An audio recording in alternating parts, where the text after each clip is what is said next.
दोस्तों वो हम सभी इंटरनेट यूज़ करते हैं और रोज़ ढेरों चीज़ें इंटरनेट पर देखते हैं। लेकिन क्या कभी आपने सोचा है कि इंटरनेट के पीछे की दुनिया कैसी है और इंटरनेट कहाँ कैसे काम करता है? इस चीज़ को इस कहानी में बहुत ही अमेजिंग तरीके और विजुअल के साथ दिखाया गया है। तो चलिए शुरू करते हैं इस कहानी को जिसका नाम है साइबर हाइस्ट। मूवी की शुरुआत में हम टॉम नाम के एक हैकर को देखते हैं जिसे उसका बॉस फ्रैंकी हांगकांग के एक बड़े बैंक मैनसंग बैंक को हैक करने के लिए कहता है। मैनसंग बैंक लाइन बन गई और उसके कहने पर ही अगले 10 मिनट में टॉम उस बैंक के सभी सर्वर्स को हैक कर लेता है।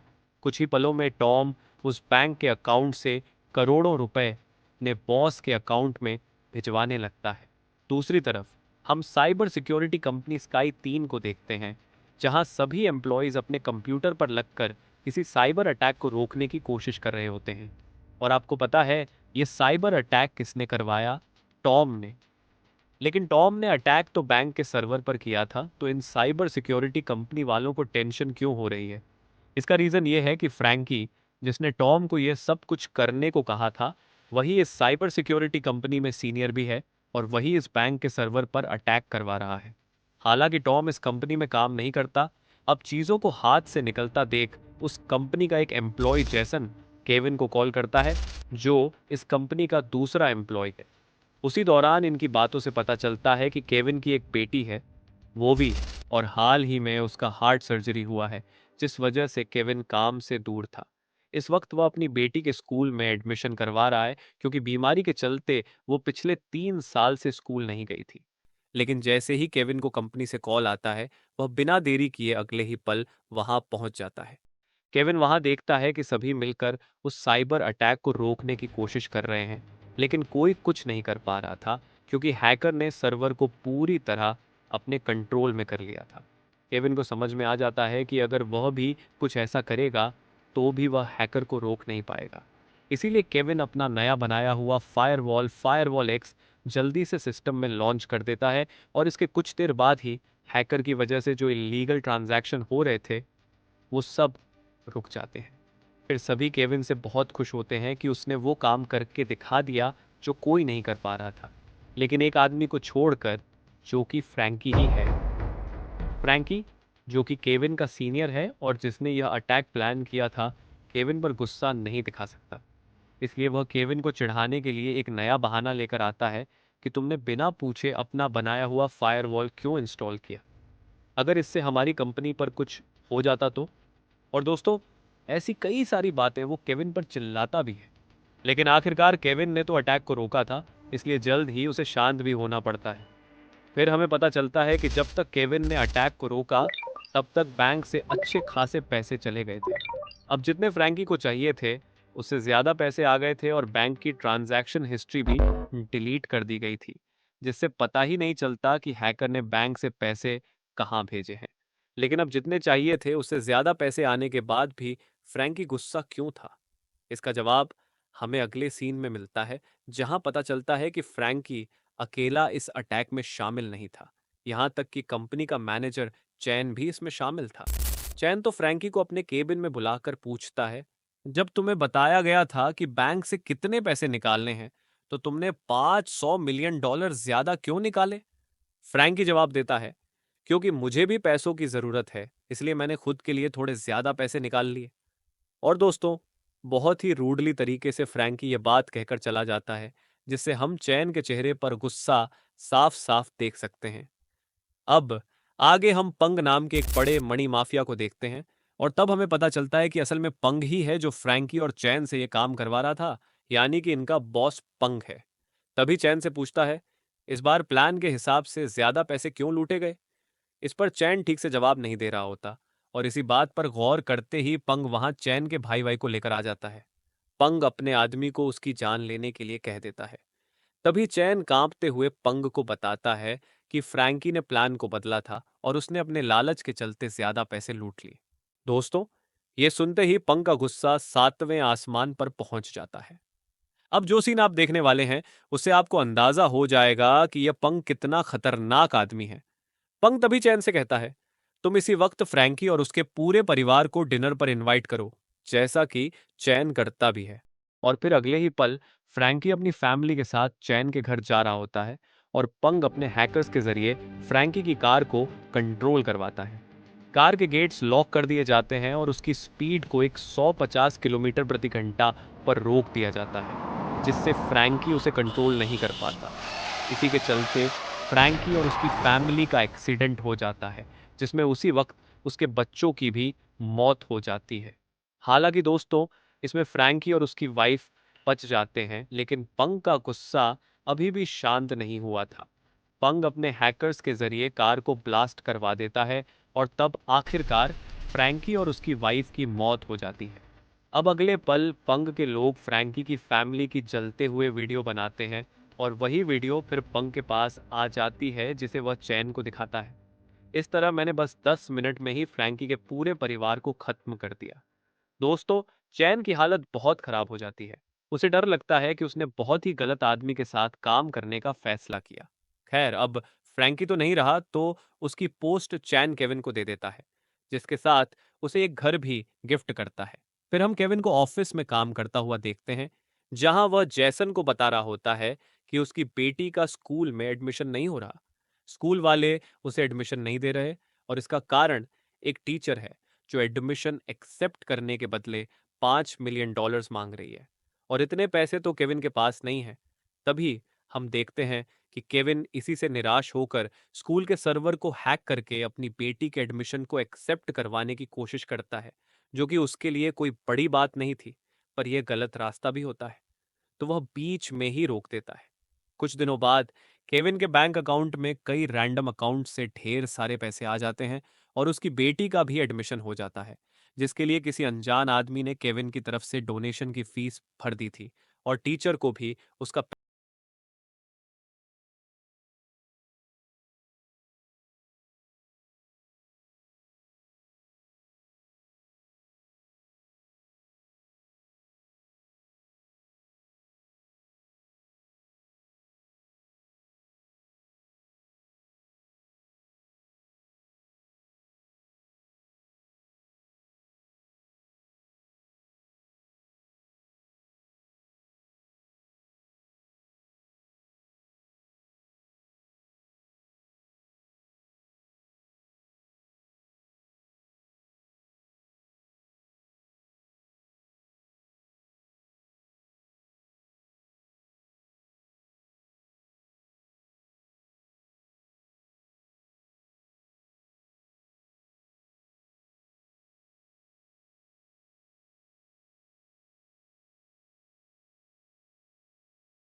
अब आगे दिखाते हैं कि जब केविन अपने ऑफिस में काम कर रहा होता है, तभी चैन टॉम से कहता है कि वह एक दूसरे बैंक पर साइबर अटैक करे, जिसमें उन्हें $2 बिलियन लूटने थे। टॉम इसके बाद अपने काम में लग जाता है और केविन को भी समझ में आ जाता है कि चैन ने अब एक और बैंक को निशाना बनाया है। केविन जल्दी से ऑफिसर स्वेन को यह बात बता देता है और साइबर अटैक को रोकने की पूरी कोशिश करता है। इस बार केविन को पहले से ही अटैक का अंदाजा था और पिछले अटैक से सीखकर उसने फायरवॉल एक्स का अपग्रेडेड वर्जन बनाया था, जिसका नाम था फर्ज एक्स, जो कि उसका सिक्योरिटी एआई था।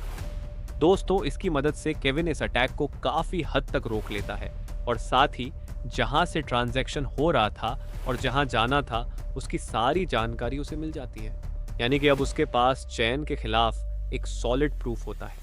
केविन फिर उस प्रूफ के साथ पुलिस स्टेशन की तरफ भागता है, लेकिन बीच में चैन के लोग उसे पकड़ने की कोशिश करते हैं। किसी तरह मरते मरते, मार खाते हुए केविन पुलिस स्टेशन सेफली पहुंच जाता है। लेकिन जैसे ही वह उस प्रूफ को ऑफिसर को देने वाला होता है, उसकी वाइफ वहां आ जाती है और बताती है कि उनकी बेटी बोवी को किसी ने किडनैप कर लिया है।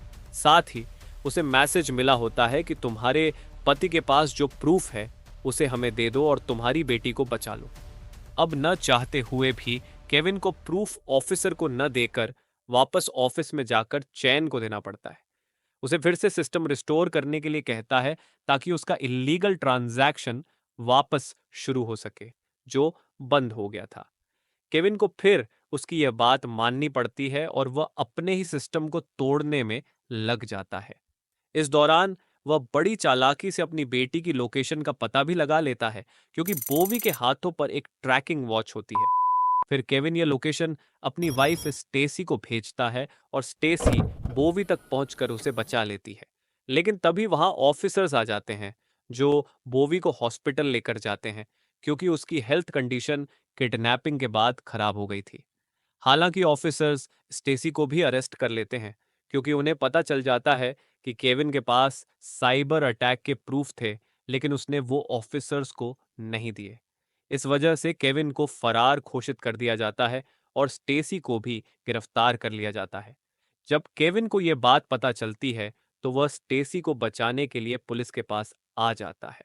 हालांकि जब उसे पता चलता है कि उसकी बीवी स्टेसी को इसीलिए पकड़ा गया है क्योंकि उसने प्रूफ नहीं दिया, तो वह बहुत दुखी होता है। अब उसके पास प्रूफ नहीं है और उसे चैन के खिलाफ फिर से नए प्रूफ इकट्ठा करने होंगे। इसके लिए वह अपने दोस्त माइक की मदद लेता है। चूंकि ट्रांजैक्शन वाला प्रूफ चैन ने ले लिया था, केविन चैन के फोन को हैक करता है और उसके कुछ सीक्रेट ऐप्स तक पहुंचने की कोशिश करता है। इस दौरान उसे आईडी और पासवर्ड की जरूरत होती है जो उसके पास नहीं होते, इसलिए वह ऐप के सर्वर को हैक करके चैन का आईडी और पासवर्ड ढूंढने लगता है। तभी उसे पता चलता है कि चैन के कई अकाउंट्स और पासपोर्ट्स हैं, यानी वह मल्टीपल फेक आइडेंटिटीज के साथ काम कर रहा है। केविन एक एक करके सभी आईडी और पासवर्ड्स को ट्राई करता है और काफी देर बाद एक आईडी और पासवर्ड मैच होता है। लॉगिन करने पर उसे पता चलता है कि चैन ने पहले ही सारे डेटा को इरेज कर दिया है, यानी यह तरीका भी फेल हो गया। फिर केविन को चैन के कुछ पर्सनल मैसेज से पता चलता है कि चैन मनी माफिया पंग के लिए काम करता है। केविन पंग को ट्रैक करने लगता है और उसकी कार के सीसीटीवी कैमरा को हैक कर लेता है। उसे पंग एक गोल्फ कोर्स में दिखाई देता है और तभी वहां चैन भी आ जाता है। अब चैन खुद ही अपनी मुसीबत बुला लेता है। चैन पंग को मारने आया होता है क्योंकि वह अपने भाई वाई का बदला लेना चाहता है।